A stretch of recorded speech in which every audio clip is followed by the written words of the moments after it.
very quickly tell you what's been going on in all of architecture over the last 12 months. You probably know the big news from yesterday that CNN sends out an architecture alert. Architecture porn alert. The world's best architecture has been chosen. They were talking about the website I run, Architizer.com, our awards program. Our winners were announced. So I am now a purveyor of pornography, according to CNN, which is actually fantastic for architecture. Because what I spoke about last time when I was here was, I used Wendy as an example. This is a project that my firm did at MoMA PS1. And what I explained was that what architects try to do is we try to take all the math and science and physics, zoning, budget, balance that out with creating architecture that creates a visceral, emotional connection to the users and to the public.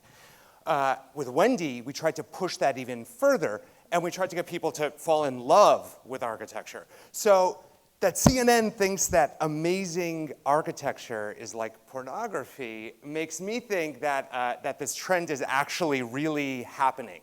That people are creating a connection to architecture, albeit they think it's more of a sexual connection. I think it's more of an emotional connection, but it's happening. It's happening because there's a revolution afoot in architecture, and it has to do with media. This media revolution is happening because when you think about how you consume architecture, 10,000 years ago, you would have had to have walked to the town next door to see a new building.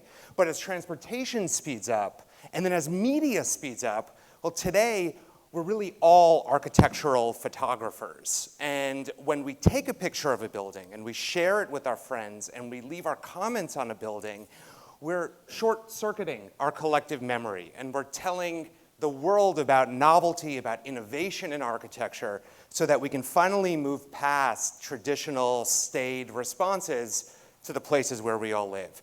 That opens up a world of experimentation for the buildings where we spend our time.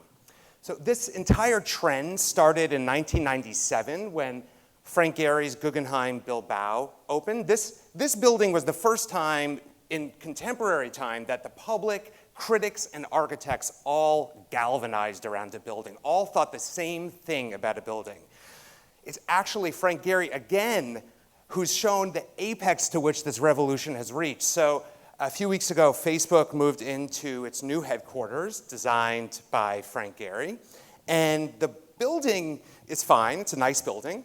But what's really amazing is how Facebook told the world about this building. So they didn't take the typical architectural photographs. Usually we take very orthogonal pictures, no people, no nothing, no furniture, totally cold.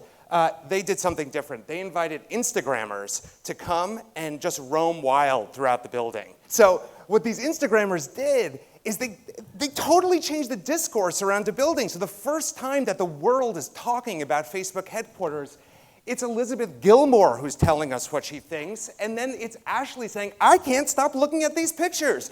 That's architecture discourse today, and that's a really good thing for architecture. It means that we're actually accessing that craving for innovation and newness in the public, and it means we can start to have a lot more fun with the buildings that we create. So I'll show you a very quick example that my firm, HWKN, is working on. We're doing an innovation center for the University of Pennsylvania. I went to Penn, and 15 years ago, when I went there, this building had just been completed. So this building was a failure in Penn's eyes because the brick is orange, and Drexel's brick is orange, and Drexel is next door, and Penn's brick is red, and this very confusing building because of that. So, that's how we used to think about architecture. And now, but Penn understands, they understand that successful architecture can create an emotional response from people, and that's what we should be shooting for. So this is our innovation center. We took an existing building, an old factory, and we burst it out with a brand new program. All these people are in there creating robots, and they've got dry labs and wet labs, all the math part. But then this spiky facade is where they pitch their ideas, where they meet with their boards, where they share ideas with their colleagues. That's where the kind of crux of innovation really happens.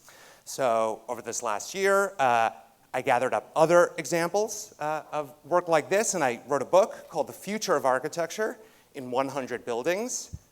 available on Amazon.com. And what I tried to do was provoke you, was provoke the media, provoke the public, ask questions, interrogate architecture, ask your buildings to work for you and to come up with new ways to solve the problems that our society faces, be it environmental or cultural.